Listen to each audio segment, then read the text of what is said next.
So last time we derived one of the central theorems in discrete group theory, namely the orthogonality theorem. And this is given by here in the slide. So I'm just summarizing, recapitulating what we did last time. Just the main result here.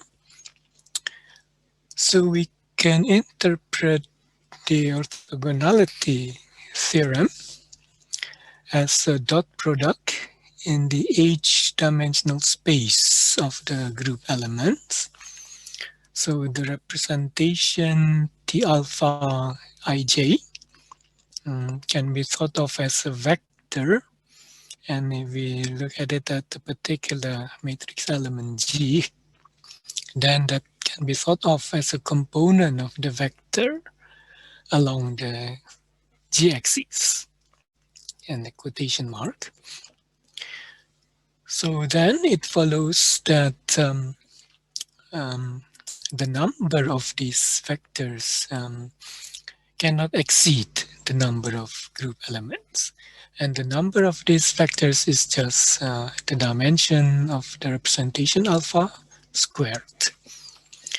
So the sum over alpha of L alpha squared then must be less than h.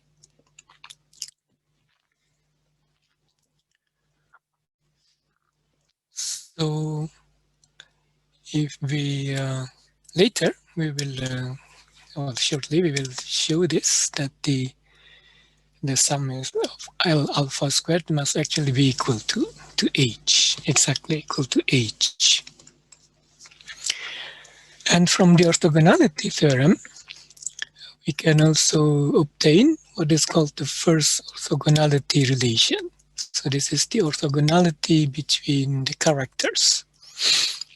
So in most applications, we don't actually need the full orthogonality theorem, but it is usually enough with these orthogonality relations between the characters. So this is obtained simply by taking the trace of the orthogonality theorem. So we can also conclude from this first orthogonality relations that the number of irreducible representation must be less than or equal to the number of classes, because the class here kind of defines the independent vectors, and so the number of reducible representation cannot possibly exceed the number of classes. And actually we'll show later that it is equal to the number of classes. The number of irreducible representation is equal to the number of classes. So let's go back to this theorem here. So we want to show that the sum of L alpha squared is equal to h. And this is done, one way of doing this is by using what is called the regular representation. So we construct the regular representation from the multiplication table. So if we look at this multiplication table, we can arrange the element any way we like. So we arrange it in such a way that the columns is given by the inverse of the elements, so that when we look at the multiplication table, then the diagonal element will be equal to the unit element. So this is how we construct the multiplication table. And the representation, so if we just take an example, so if we take, let's say, alpha, then the element alpha is represented by the matrix where the element alpha is replaced by 1 and all the others are 0. Yes. So more formally, it is defined like this here. So I call it A here, but it can be anything here. So aj minus to the minus 1, so that's the element in the column, times ak is equal to ai. And that is set equal to 1. So whenever ai appears in the matrix, in the multiplication table, we replace that with 1. And all the other elements are set to 0. So I think we just have to consider an example. I think it should be clear. We'll look at an example here. So this is an example. So we take the a subgroup of S3 as an example.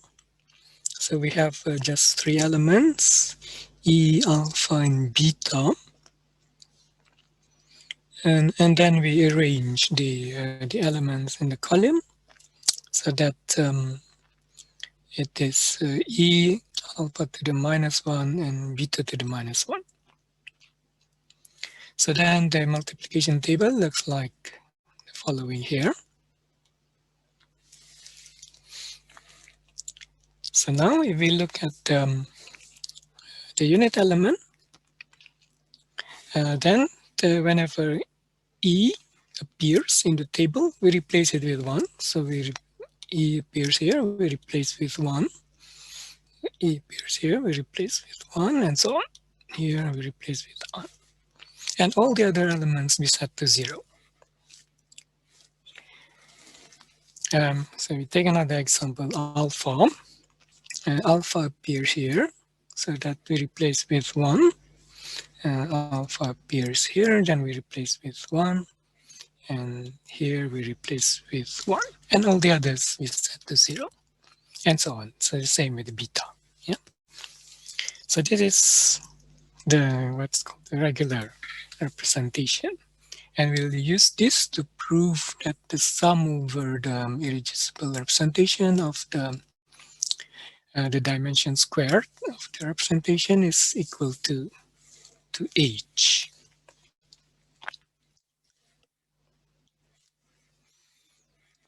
So how do we do this? Let's see. Okay, so so we want to show first that this is actually a representation. We have not shown that it is a representation, so we have to show that it is actually a representation. So we want to show that if we take 2 matrices, representations for AI and AM, and we multiply that, that must be equal to representations of AP. So given that AI times AM is equal to AP, we have to show that the corresponding matrix representations also fulfill that multiplication rule.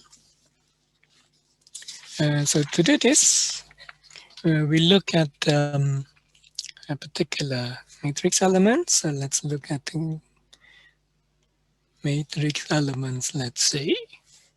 What do I have there? JL. So we are looking at the JL matrix elements. So this then equal to sum over, let's say, K, T, J, K, I, And so I just multiply this two matrices and look at the element JL like that. So that equal to TJL AP like this. So I'm just following the notes. I use the same indices so I don't get confused. Now, if we look at the non-zero elements, then according to the definition of the regular representation, this is equal to 1 if aj to the minus 1 times ak is equal to ai. So that's the definition of the regular representation. So we are looking at the non-zero component that is equal to 1. And the same here. So that is ak to the minus 1 times am is equal to am. And we want to show that this implies the right-hand side. It's always equal to the right-hand side. So the common element here is the ak. So I look at ak. That means ak is equal to aj times ai. And this one means that we have al equal to ak am. So I just multiply by ak on the left hand side. And so this means that ak is equal to al to am minus 1.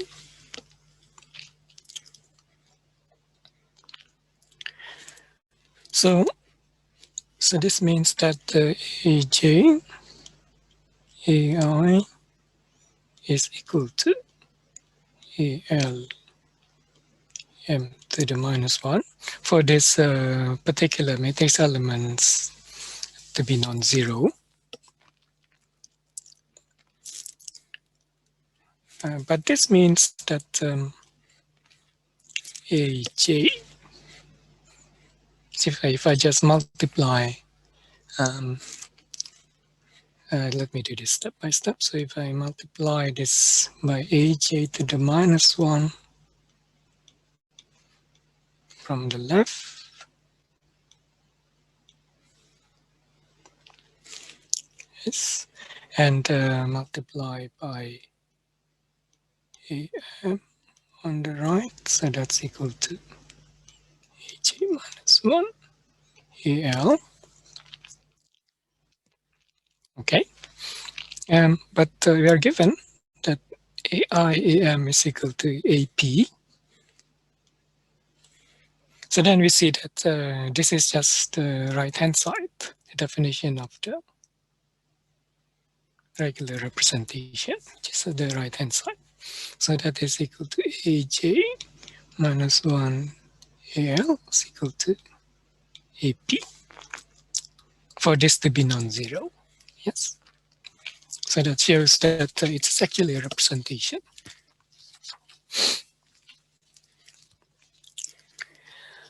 So now we look at the character of this representation. So I have to erase this, I'm afraid. This is all in the notes, so you can just look it up in the notes. You don't have to take it down.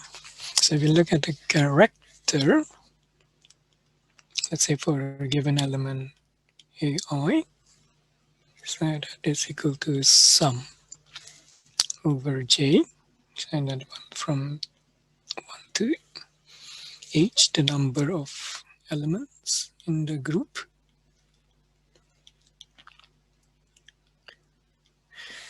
So we see that if we just look at the representation, the only trace which is not zero is the trace of the unit element. Yes, all the other elements have zero trace because we have filled the diagonal element with the unit element.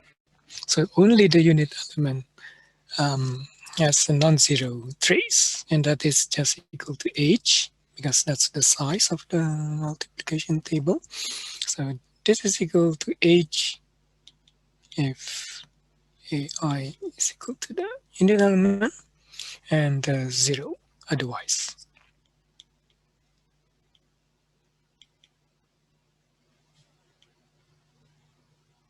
Yes, I think this is clear.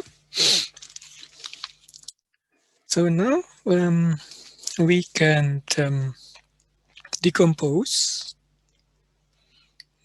the trace of this element associated with element AI as the sum over the irreducible representation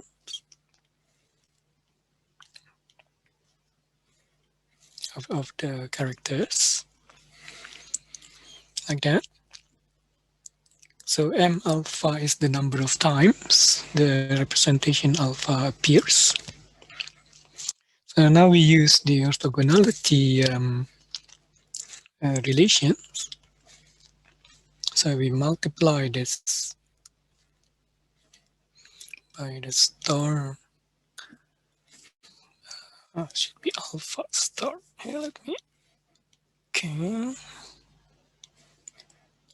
Alpha star like this. AI and chi AI. So then that will pick up the element alpha because of the orthogonality theorem. Then we get just m alpha times h. First we have to sum this, of course, over the I. And divide by each element, the number of elements. That gives me m alpha. So this is the number of times the representation alpha appears in that character. But we know that only when AI is equal to the unit element, that this trace is non-zero. So then it follows that we have x alpha is equal to L alpha. So that's just the size of the representation alpha. X is just h because that's the size of the matrix, the representation of the regular representation. So from this equation we can get m alpha is equal to 1 upon h times L alpha times L times h, not h, sorry, times h, so that it's equal to L alpha. So this means that in the regular representation, each irreducible representation happens a number of times equal to the dimension of the irreducible representations. And we also know that h is just equal to sum over alpha m alpha times L alpha from this equation here. So then if I just replace m alpha with L alpha, then we get what we trying to show.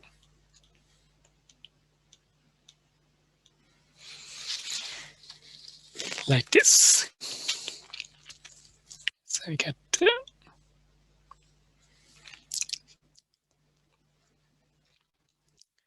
So this shows that there are exactly H orthogonal vectors, T alpha ij. So there are exactly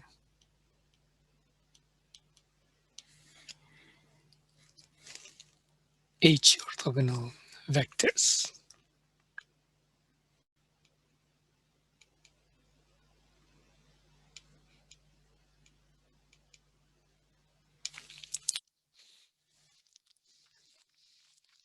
Okay, so that's the proof. So now we go on and show the second orthogonality relation. Let me erase this first. Then I go to the next slide here. So that's I have shown already. So this is a kind of a complementary relation to the first one. So in the first one, the sum is over the class, and that gives us the orthogonality between the representations in the first orthogonality relation. In the second orthogonality relation, it is the sum is now over the irreducible representation, and the orthogonality is now between the classes. So if we take two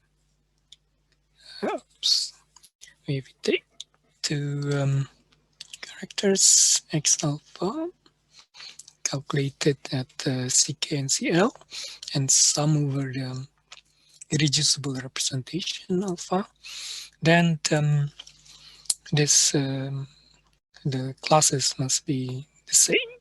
Yes. Okay. So one way to verify this, or to prove it if you like, I think I would rather say is verify, is to consider an arbitrary vector in the h-dimensional space of the group elements. So we take a vector, construct a vector, so this is arbitrary.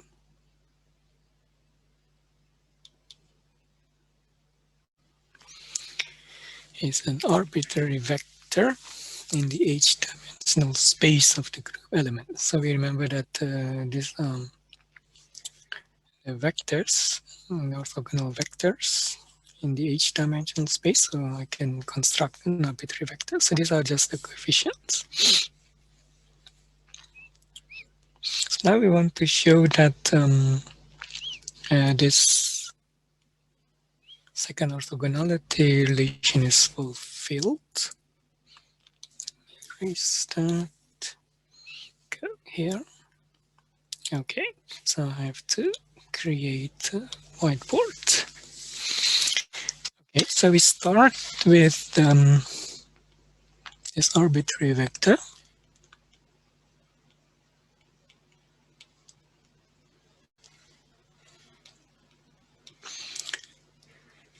The proof is a little bit tedious, but it's not difficult. So now we look at the projection, or we look at the component along the g-axis. So we take g here, we take a g here. So that's the component of the vector along the g-axis. And then we sum over the g that belongs to a particular class. Let's say class ck. So we sum here over g that belongs to certain class ck. So sum over g belonging to class ck, I call it. So I can call this now chi ck like that.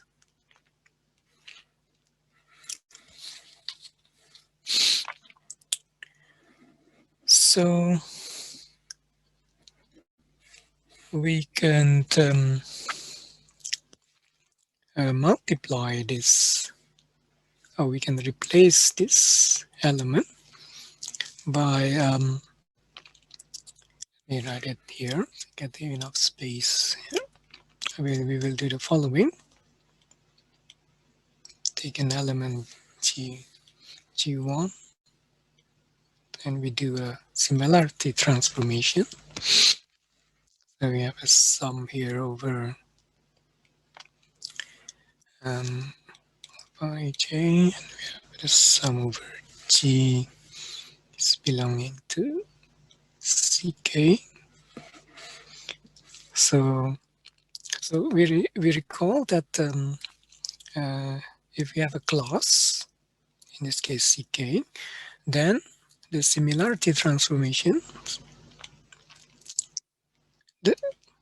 doesn't do anything. So it will bring back the classes to itself. So that becomes CK.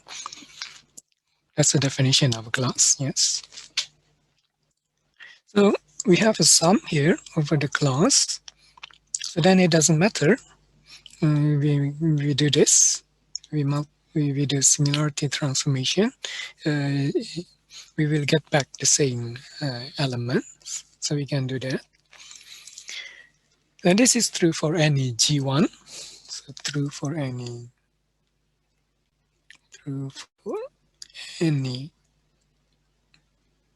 G1. So then I can sum over G1 all the matrix, all the elements in the group, and divide by 1 upon each. Yes. So now I will use the definition of the representation. So that's equal to, I just write it out here. K alpha G1 minus 1 T alpha KL G J G1. Yes, so this thing here, by definition, that is just a product of 3 matrices. So this thing here is equal to T alpha minus 1 IK. So maybe I should put the bracket there. G1. Maybe this is a bit confusing, so let me remove that. So it is the inverse of T alpha and calculated at this matrix element, yes? That's what this means here. And this is equal to, because of the unitarity, that is equal to T alpha dagger, okay, G1. And that is equal to T alpha star. And I have to interchange the row and the column indices like this. So this one is equal to this one. So now I can use the orthogonality theorem, and this to here. So then that gives me, so we use orthogonality theorem. And that gives me then, because I have a sum here for G1, so that's important. Let's become G CK like that. And sum over alpha ij.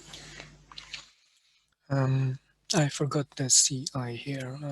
Should be a C alpha ij, of course. C alpha ij. Now I use this orthogonality theorem, so that becomes delta KL So the L and the K must be the same. And then I have the I and the J. Yes, that one and that one. See the same.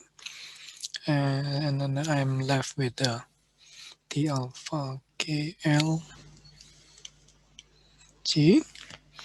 And then there is the factor L alpha that comes from the orthogonality theorem.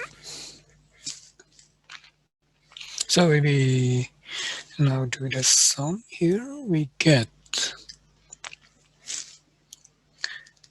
what do I have here? There is also a sum over KL, yes, here. So there's a sum here over KL because I'm multiplying 3 matrices. So I have to sum over the KL. So there's a sum here over KL also. Oh, so what am I doing here?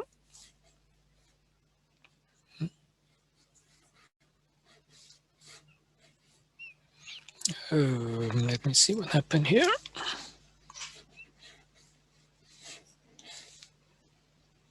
It's a bit silly. What happened?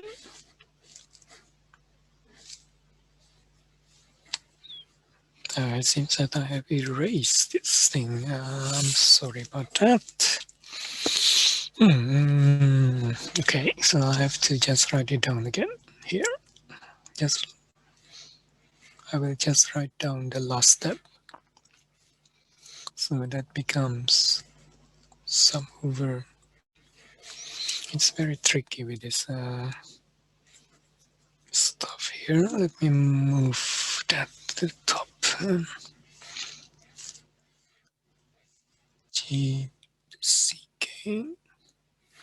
So I'm just writing down again what I had in the previous whiteboard.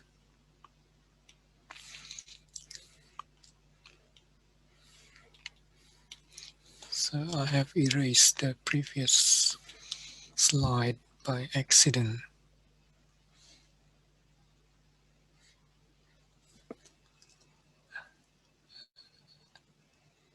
Yes, so it is the same as in the page 19. Let me see, is that so?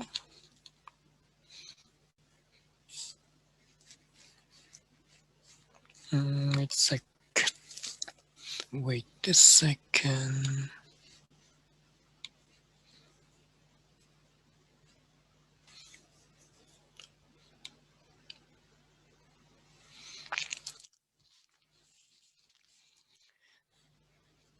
Yes, so it is the same as in page 19. Yes, if you look at notes. So I'm just following the notes here.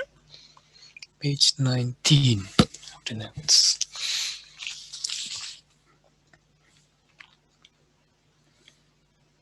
Okay, so let me just write it down again.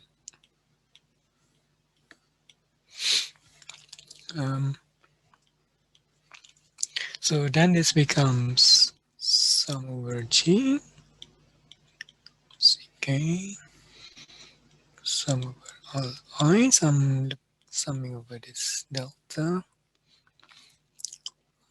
I chi alpha G divided by alpha, like that. So I can call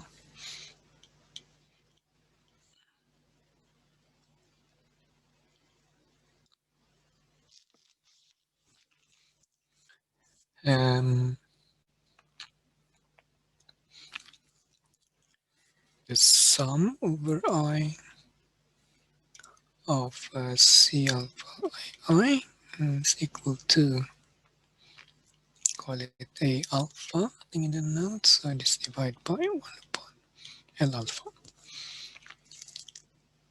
Like this. And then I use the property that the trace of group elements that belong to the same class, are the same. Yes, the traces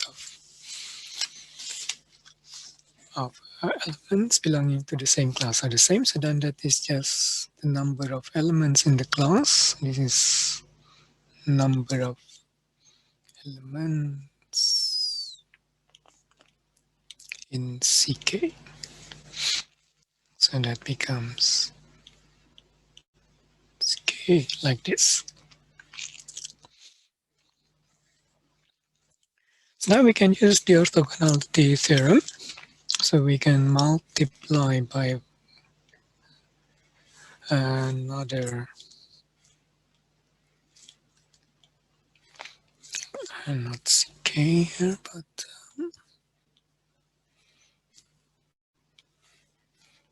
chi beta star like this. So that then gives me the orthogonality relation.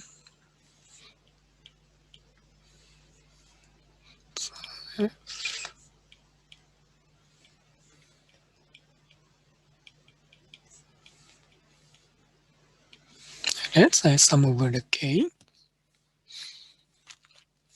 Use of the orthogonality relation here. So that gives me H and delta alpha beta. Yes, this is from the first orthogonality relation. So then it becomes just H times A beta. Okay, so now I can, we are almost done. So let me erase this layer.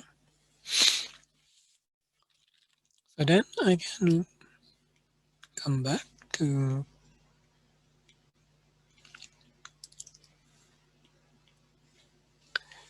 the trace of the character.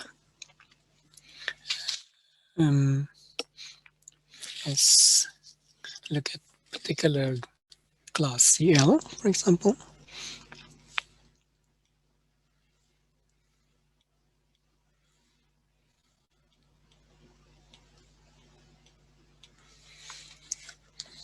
So CL is just another class. So then I will make use of what we calculated before for this A beta. So that is given by 1 upon H sum over K of chi CK chi beta CK.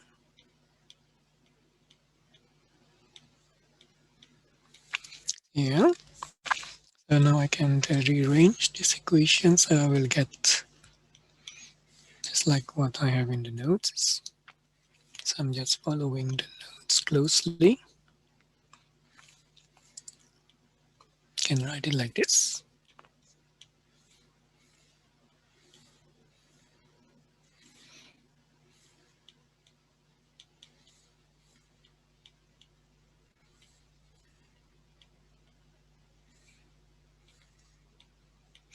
Here.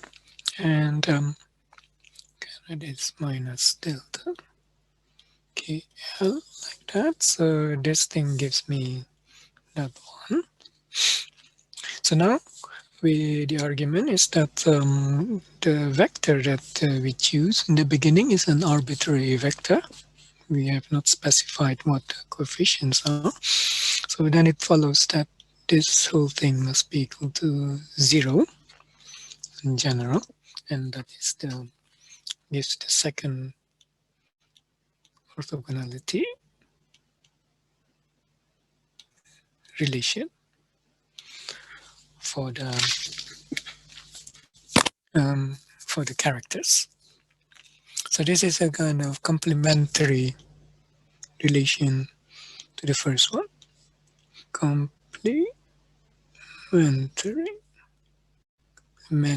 to the first one. So the first one, the one sums over the classes, and you get the orthogonality between the representations, and then the second orthogonality relation, one sum over the irreducible representations, and obtains an orthogonality in the classes. Now we can conclude that from these two orthogonality relations, that let me go back here. So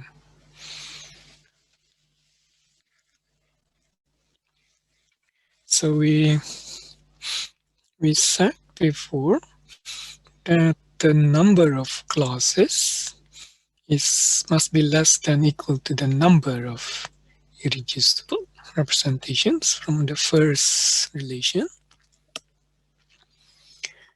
And from the second orthogonality relation, we conclude that the number of irreducible representations, or maybe it's the other way around here, let me see.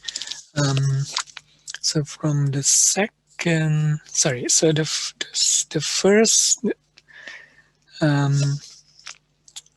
first relation tells me that the number of classes is less than the number of irreducible representation is less than the number of classes. I think this is from the first. What am I doing here? So this is from the first, and this is from the second.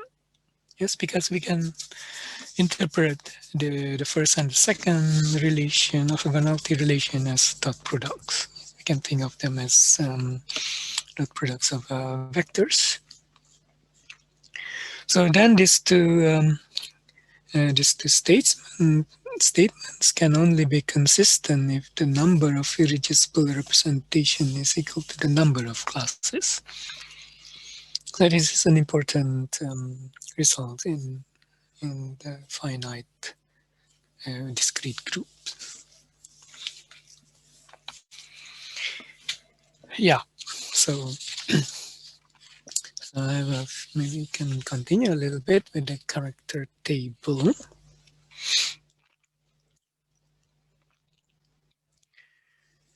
So in discrete groups, we usually do not need to know the multiplication table, but it's usually enough to know what is called the character table. So the character table gives us almost all the information about the groups that we need to know when we want to apply group theory to some real problems, especially in quantum mechanics. So the character table is just a list of the irreducible representations and the classes. So we just showed that the number of irreducible representations is equal to the number of classes. So the character table gives a list of the irreducible representations. So these are the irreducible representations. We'll label it with alpha, beta, gamma. We can label it any way we like. And so this is the column, and the row labels the classes. Yeah. So these are the classes. So it is usually written in this way. So N2, for example, indicates the number of elements in the classes. And we need that information when we make use of the orthogonality relations between the characters. So this is the character table. So all known discrete groups have well-defined character tables. So these character tables are unique. So if two groups have the same character table, then it means that they are just equivalent. And the list of these character tables is usually can be found in the many textbooks on group theory. Usually at the appendix, at the end of the books, you can find all the character tables of known discrete groups. So in principle, we don't need to worry about this, but I think we have to understand where these character tables come from and how they are constructed. Yes. Okay, so let's see what is the time now. Oh, it's already 11. Okay, so maybe it's a good time for a break. We'll continue from 11:15. We discuss about how to construct this character table because this is a very important um, object in discrete group theory, especially when we want to apply group theory to real problems. So do you have any questions?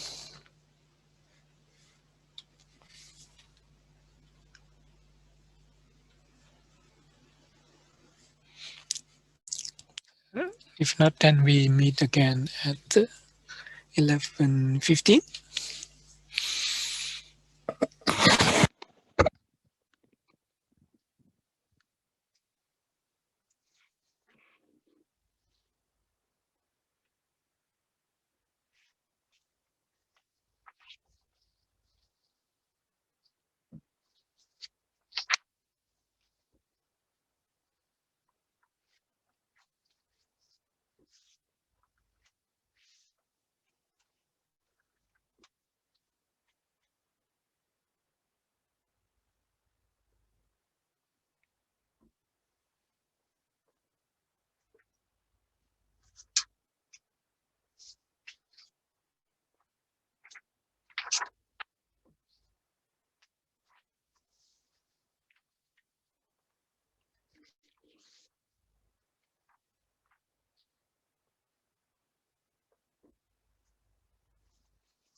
I have a question about the exercises.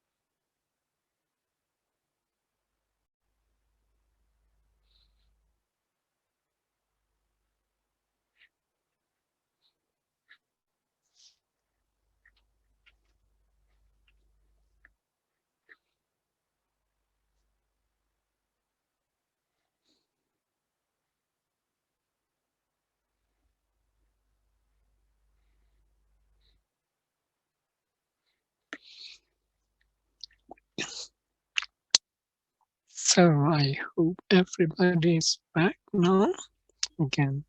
I have a question about the exercises. Yes. How do I know what group I'm in? I'm sorry, I cannot hear you clearly. How do I know what group I'm in for the exercises? I'm very sorry, but I cannot catch what you say. How do I know what group I'm in for the exercises? For the exercises? Yes. How do you know which group you belong to? Yes. It's in the if you go to the website, there is a link, and your name should be on the list. So it's been the students have been divided into 6 groups, I think. So you should be in one of them. There is a link. So if you go to Canvas and look at their exercises. Yeah. Yes. Okay. But then on the Canvas page for the exercise, it says group 1 does problem 1 and group 2 does problems 2, 3, 4, 5. But what do the other groups do? Well, the other groups will do other problems later. Okay. Because, yeah. So we cannot have all the groups doing the same problems. Okay. Okay. Yeah. Okay. So let's continue with the character table. So this is really very essential. So we should know how to construct this character table for a given group. Although we can always look this up in a standard textbook on group theory, usually at the appendix. All these character tables have been worked out for the final groups. But we want to understand anyway how to construct this. So let me just repeat again. So the character table is a table of the reducible representations. It lists the irreducible representations and the classes here. Yeah, so this is the classes, and this is the irreducible representations. So there are a number of properties that help us construct the character table. So let's look one by one. So the first row here, is usually the identity representation. So we recall that we can always replace each element by number 1. Yes, 1 is a matrix, 1 by 1 matrix. And if I replace all the group elements by 1, we represent them by 1, then it follows the multiplication rule. So it's a valid representation. So that's kind of obvious. Identity representation, we can always write down immediately. The second thing that we can usually, not always, but we can sometimes write down immediately is the dimensions of the representation. So these are dimensions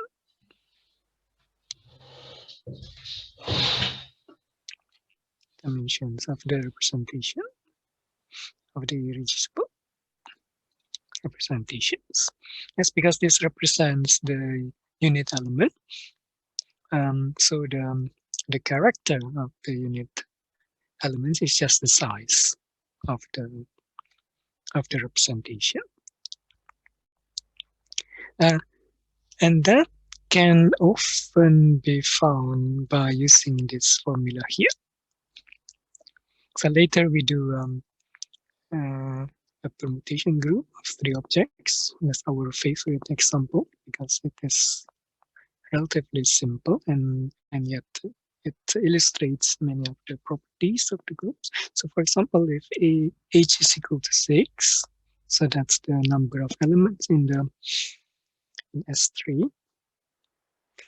And so then the possible dimension is 1 squared plus 1 squared plus 2 squared. So that's equal to 6.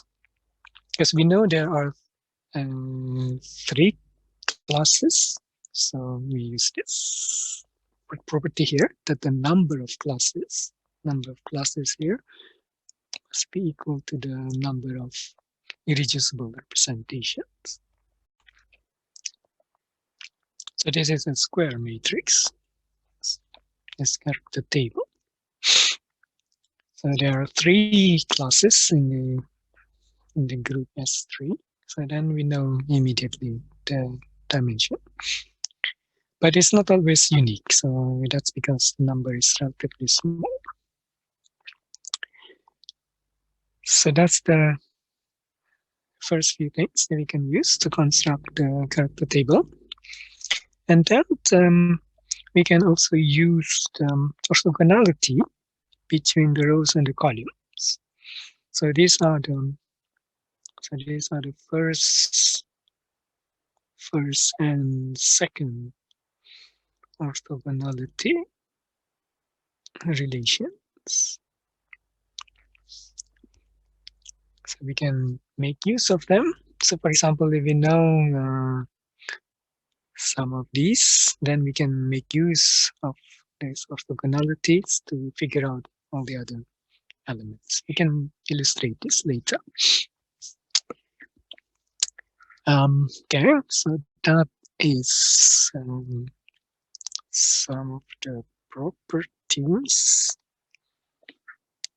What else do we have here?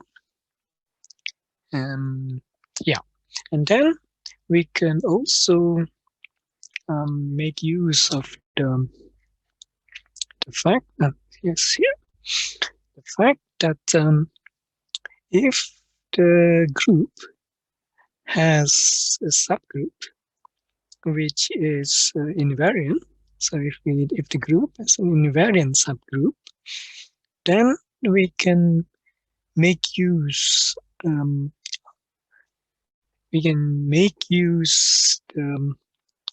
factor subgroup or the factor group to construct the character table.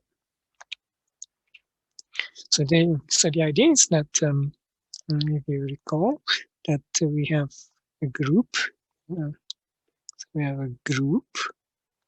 which we can always split into subgroup plus the cosets. So these are the cosets. And if S here is an invariant subgroup, then we have shown before that there is a homomorphism between the group and this factor subgroup. So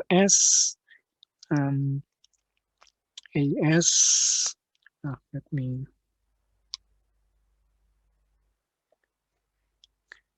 let's see what happened here.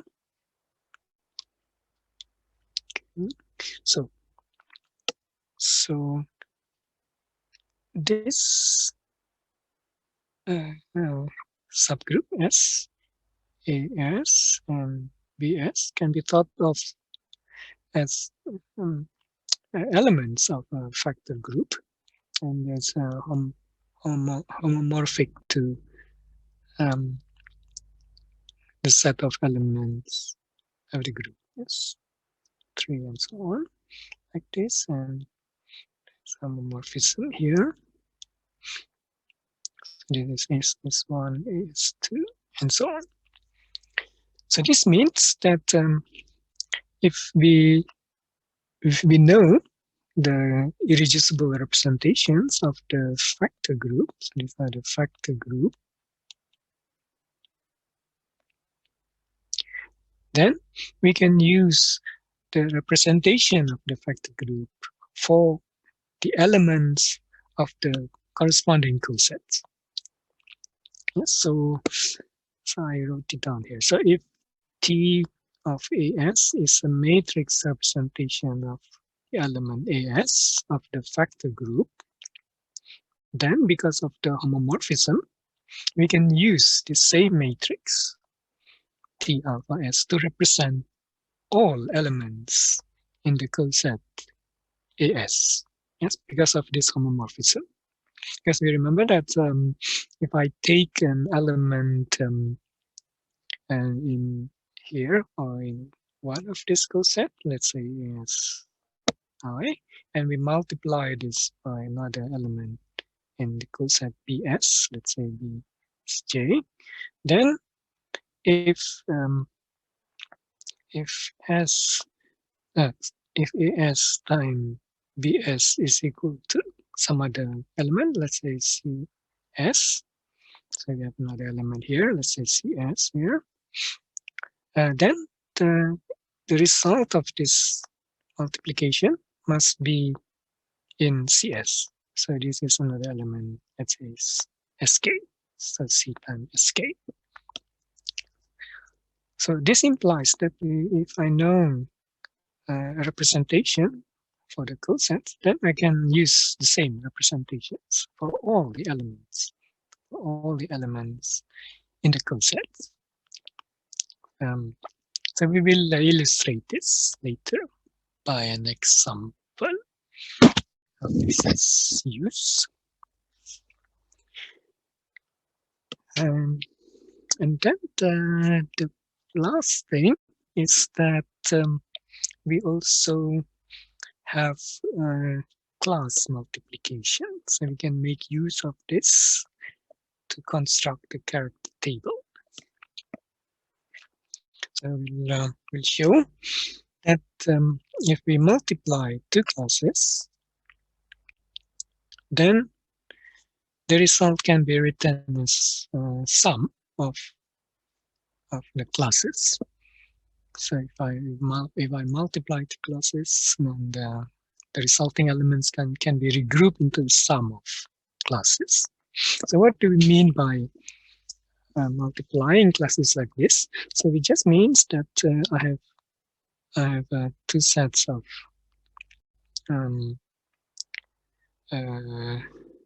elements.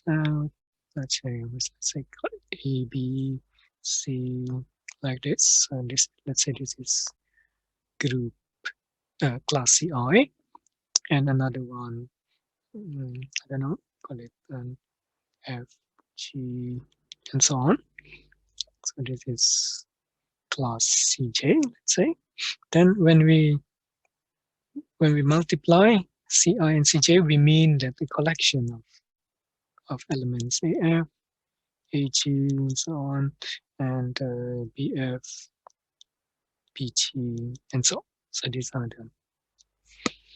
what we mean by CI times CJ. So we just multiply the elements in the classes, and these elements can be regrouped into a sum of different classes. And then we can show that we have this this relation that can also be used to help us construct the character table. So let's see how these things work. So how do we know this result here? So Let me take a new whiteboard here. So we know that from the definitions of a class, that if I have C, then similarity transformation reproduces the class. That's the definition of class. Yes, for any G. Yes, for any G in the group, of course. Then it is easy to see that the C must be composed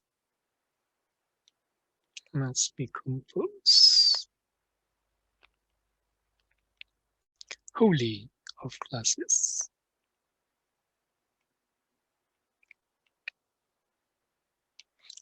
So this follows directly from the fact that we have this inducing property of a class. Yes. So it's not possible for an element to belong to two different classes. Yes. So we can just show this. I mean, if we suppose that there is a set of elements R, let's say, that do not form a class. Let's say that these do not form a class, or does not, depending on how you see this. There's a set of elements that do not form a class.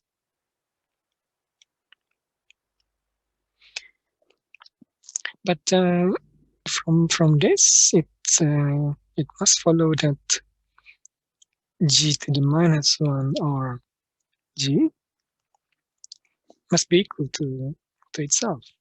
Yes. Because the rest of the elements it forms a class, and they never be conjugate to elements in C minus R. So they can just follow from the inducing property, from inducing property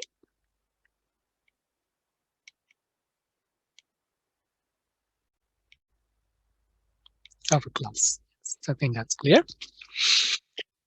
So now if we consider in this way, so we consider product of the classes Ci, Cj. So let's I call it X in my notes. Doesn't matter. Okay. We can call it X. We can call it G. Let me follow the notes. Yes, I can rewrite it like this.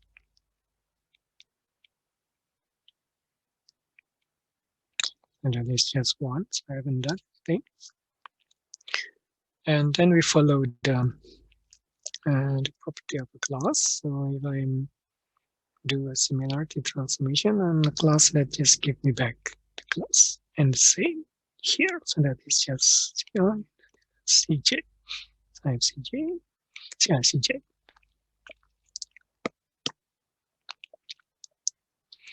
So then, sorry, this is X to the minus 1 here. And it is X like that.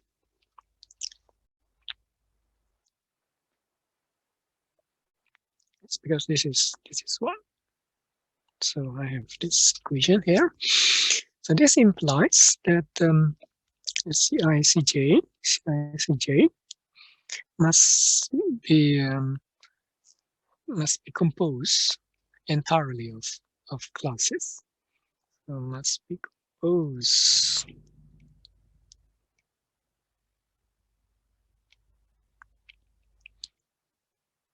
entirely of classes. So that's what we just showed before. So then it must be possible to write Cij as sum over classes.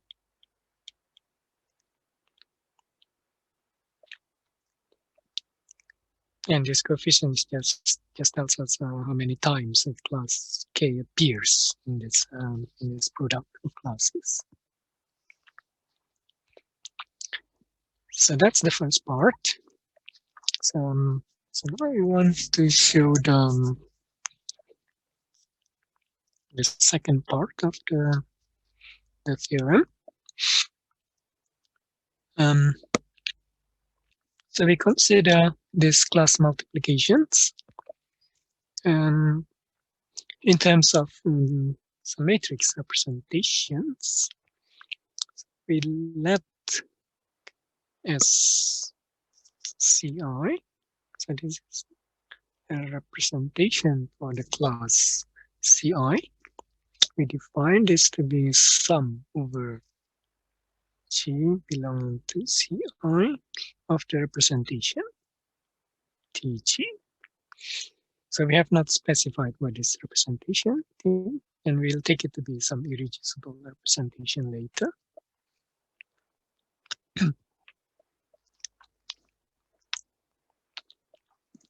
So then it follows that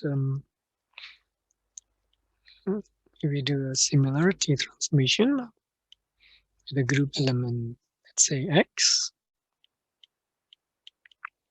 like this, that just gives me back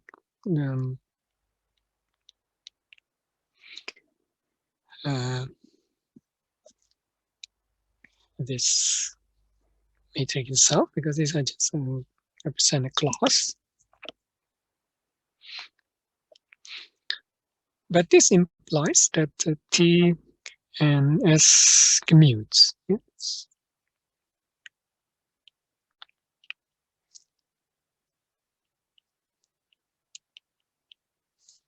It's 0. Now if we take T to be irreducible, so take T to be an irreducible representation. We sometimes call it IREP, irreducible representation. It's a long phrase, irreducible representation, so we just call it IREP. Then by Schur's lemma, this SCI must be proportional to a unit matrix. CI here. So this is a small Ci, not the class. It's class here. This is small Ci. So that I can use this equation here.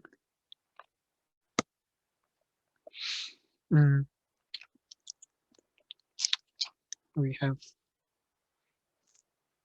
if we replace the SCI by a unit matrix, then we get Ci Cj. So this one is small Ci. Should have used a different notation. Maybe it's then equal to sum over k and j k small ck. So these are the coefficients. So I'm going there. Yes. So I replace the classes Ci and Cj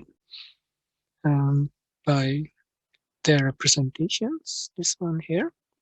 And then we make use of the Schur's lemma that these must be proportional to the unit matrix because of this, because it commutes with an irreducible representation.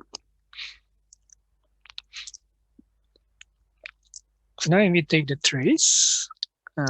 We take the trace of S. That is just the trace of the unit matrix, and then that is just Ci times L alpha. L alpha is just the size of the representation, alpha. And we also know that this is equal to the number of elements class Ci times the character associated with class Ci.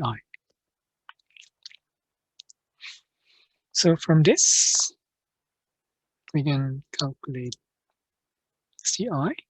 So that is equal to Ni alpha Ci divided by L alpha. Anyway, plug this in here. We use result here, then we get the theorem that we want to prove. So this is the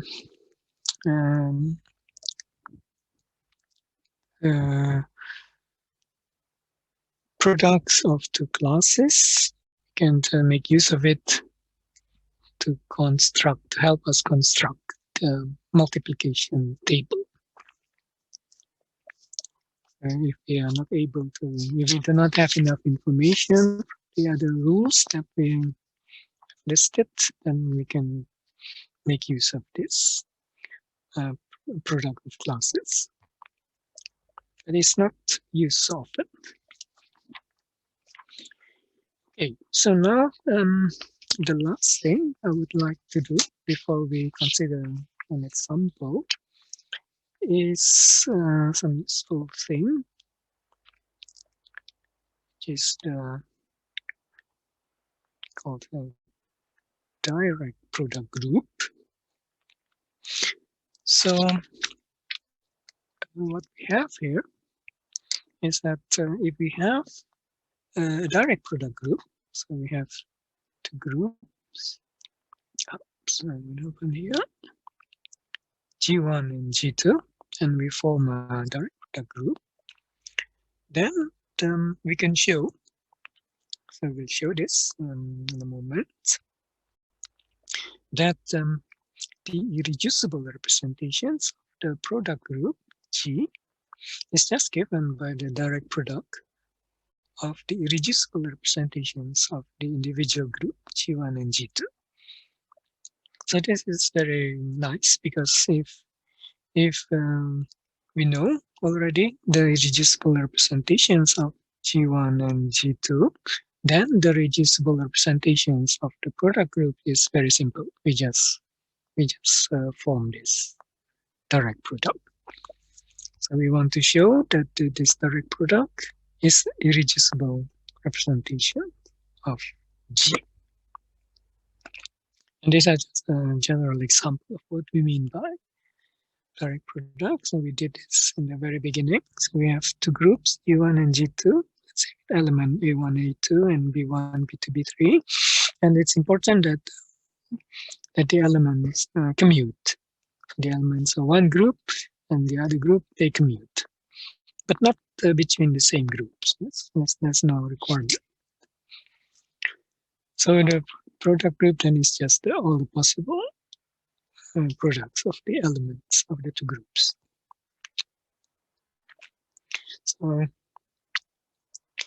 So as we said before, the irreducible representations of the product group is just given by the direct product of the irreducible representations of the two groups, two individual groups, G1 and G2. And furthermore, we can also show that these are all the possible irreducible representations of the product group. So it's not possible to have more irreducible representations. These are all we have.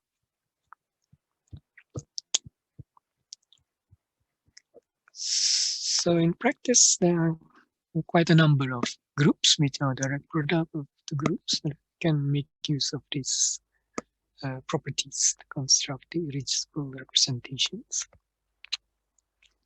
A remark is that we should not confuse this direct product group, so irreducible representation of direct product group.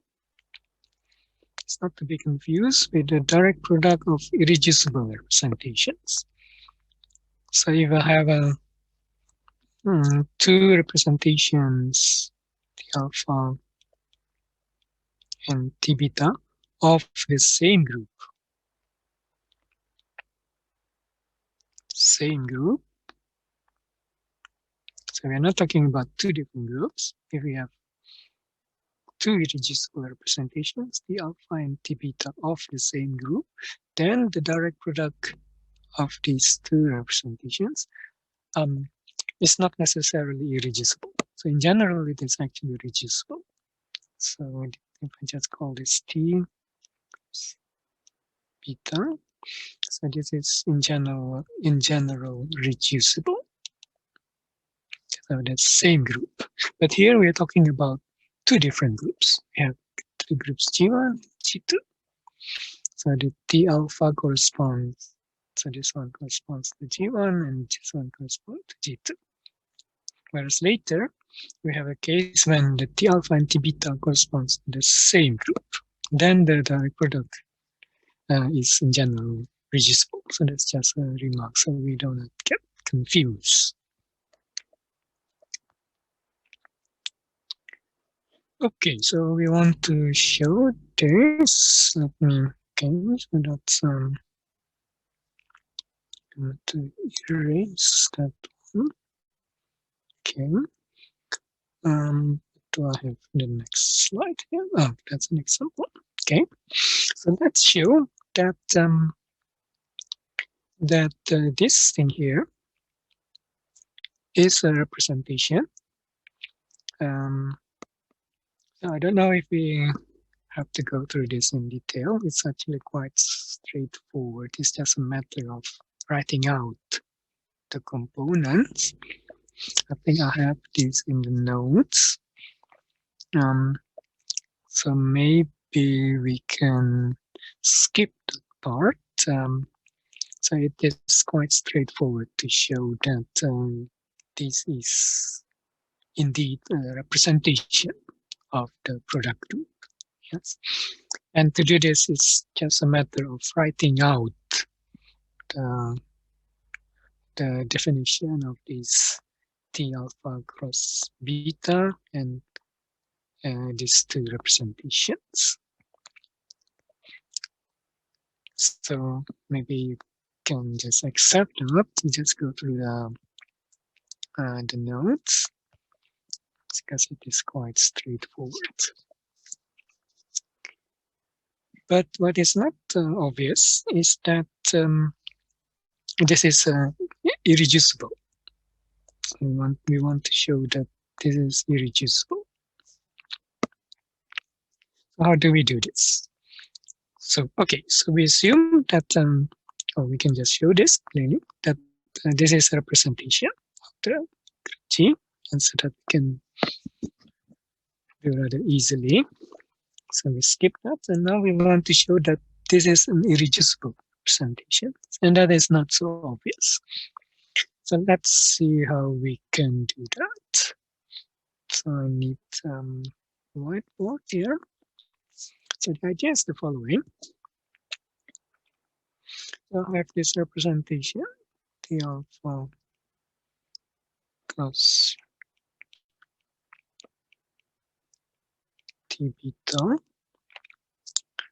So now we consider some arbitrary matrix, call it M.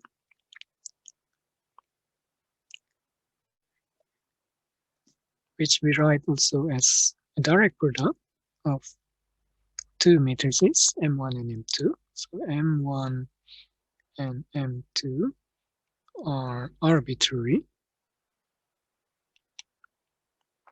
But of course, they have to match the dimensions. So M1 is the same dimension.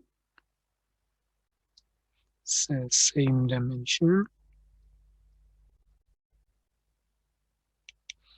as that of T alpha, and the same with M2. T beta. Yes, otherwise they don't match. So now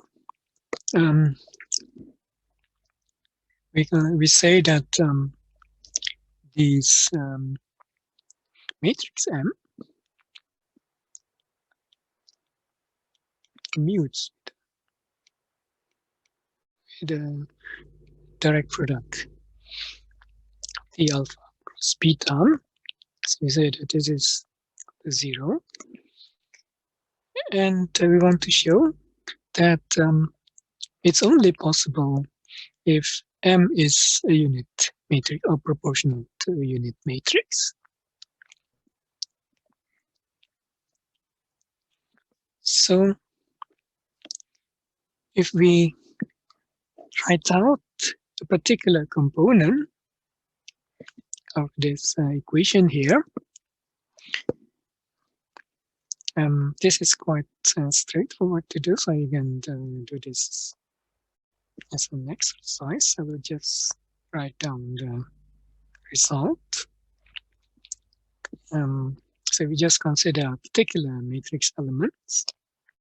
So let's look at the element alpha cross beta, let's say I prime and j prime, like that. So if we look at this matrix elements, we will find that commutation of this ij. So this means that the commutator of T alpha and M1 calculated at this I row and j column times T beta 2 I prime j prime is minus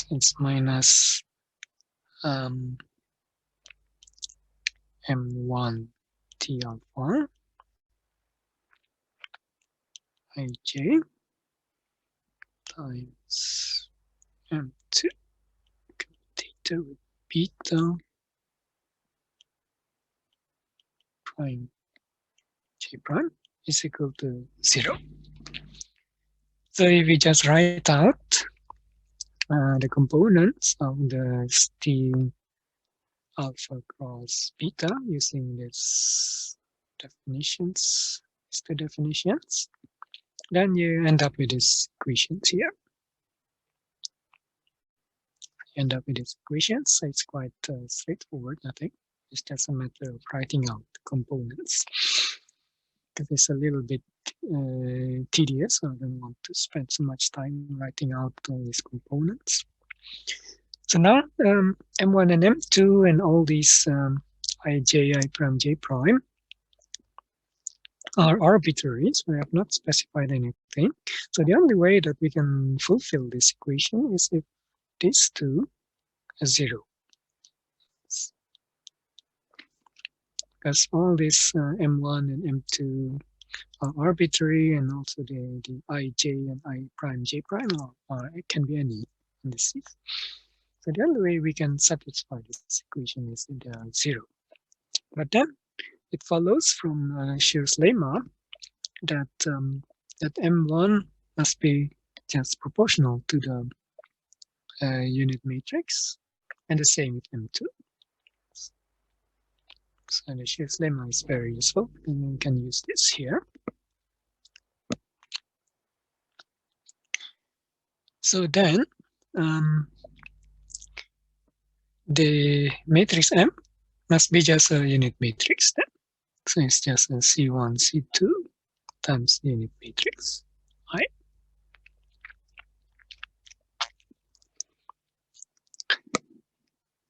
So that shows that this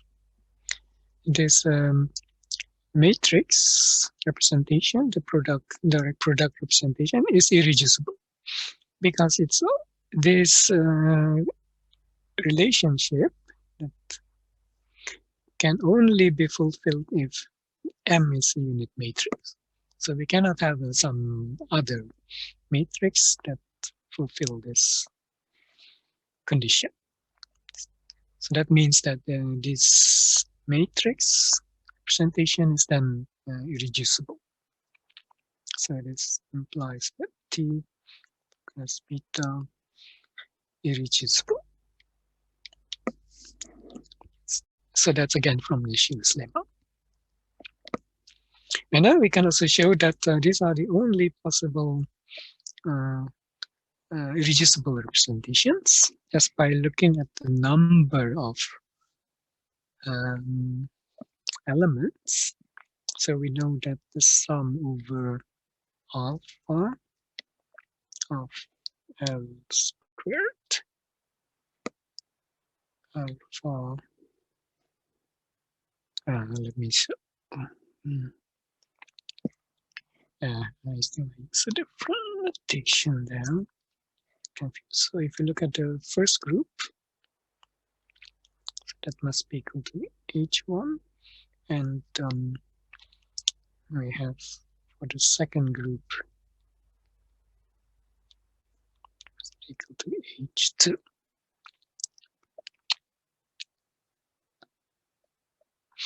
So the dimension of the irreducible representations of T alpha cos beta is equal to L alpha beta. So that is just L1 alpha times L2 beta.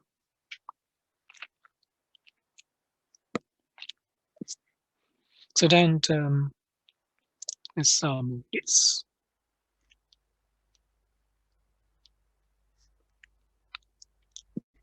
is just equal to the sum of alpha beta of L1 alpha squared L2 beta squared, which is H1 times H2.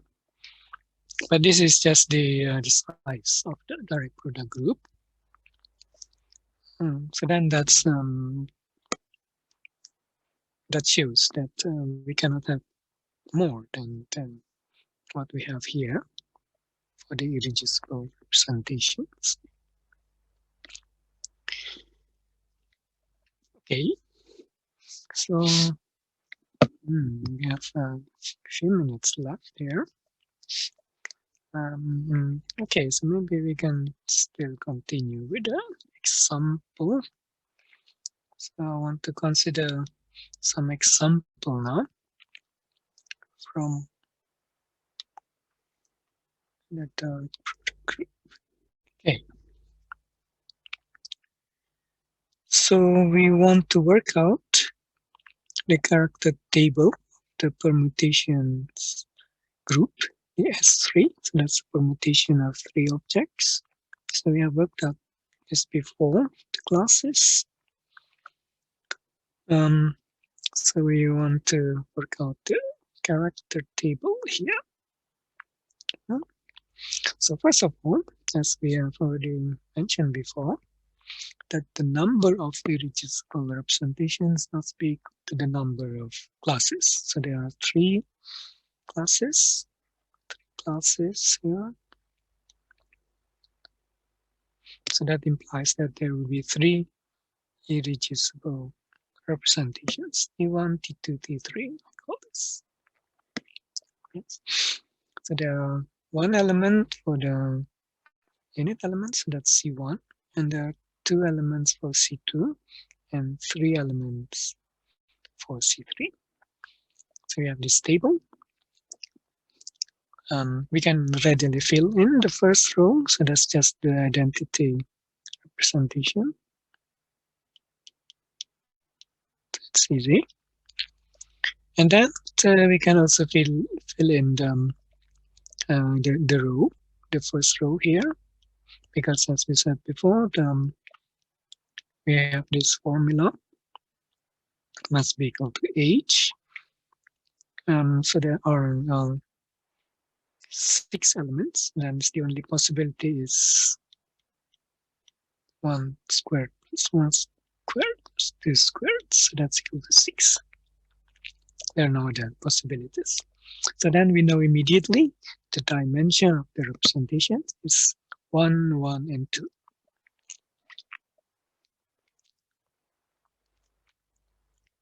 And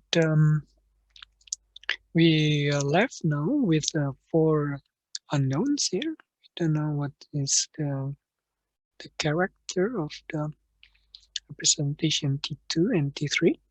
So we want to know this A, B, C, and D. So here we can make use of the invariant subgroup. So we realize that this subgroup consisting of the unit element alpha and beta is actually invariant because it consists of classes, completely composed of classes C1 and C2, C1 plus C2. You can see here also C1 and C2. So then this subgroup is invariant. So this means that we can construct factor group. So it's very simple because the factor group just has two elements, S, which is the unit element here. So that function is the unit element. And the other one is gamma S. So actually we can take gamma S or mu S or nu S, they are all the same. So we just take gamma S, for example. So this is the other element. So there are two elements. So the character table of this factor group is simple.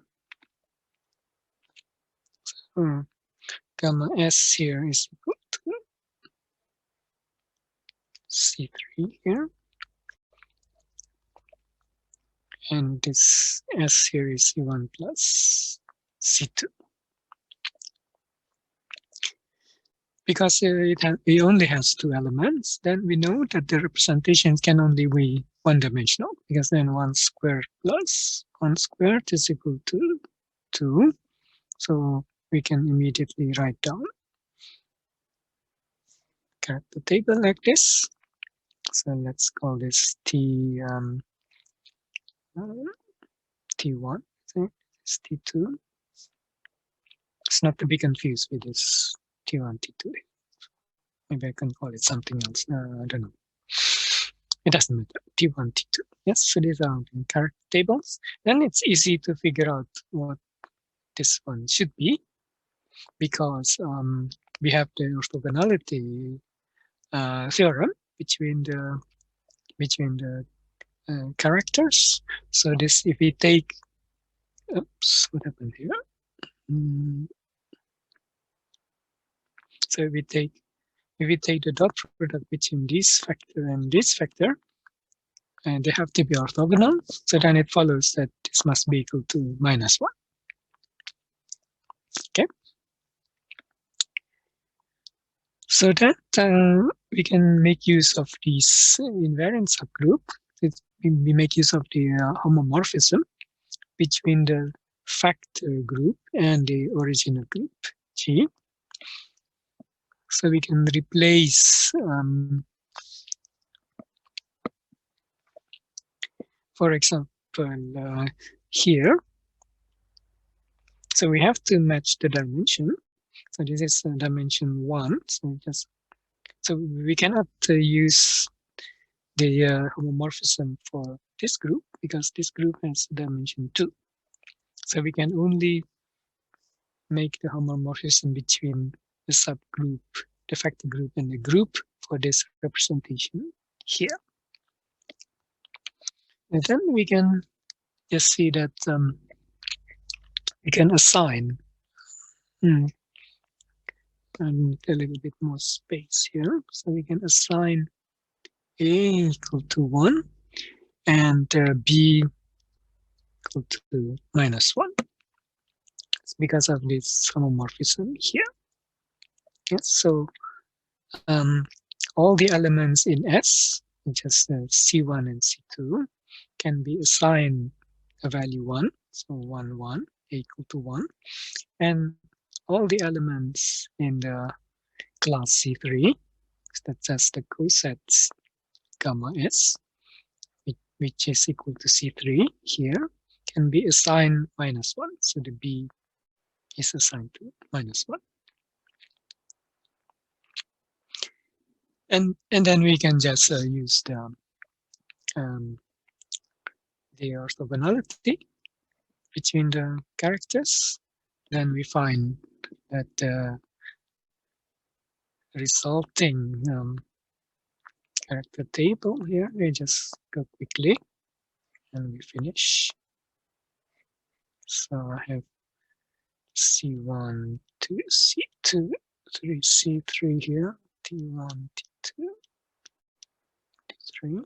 We have 2, so we have 1 minus 1 here.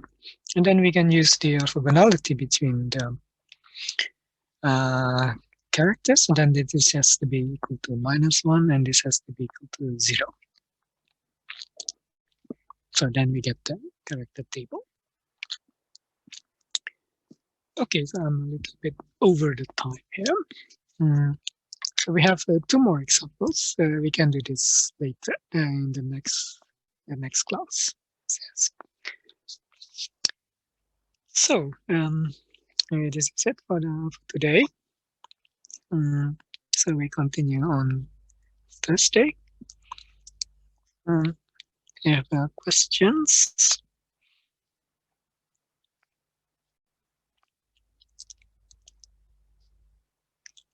So if you don't have any questions, I will stop here. And of course, you are welcome to send me emails if you have questions later on. Okay, so bye now.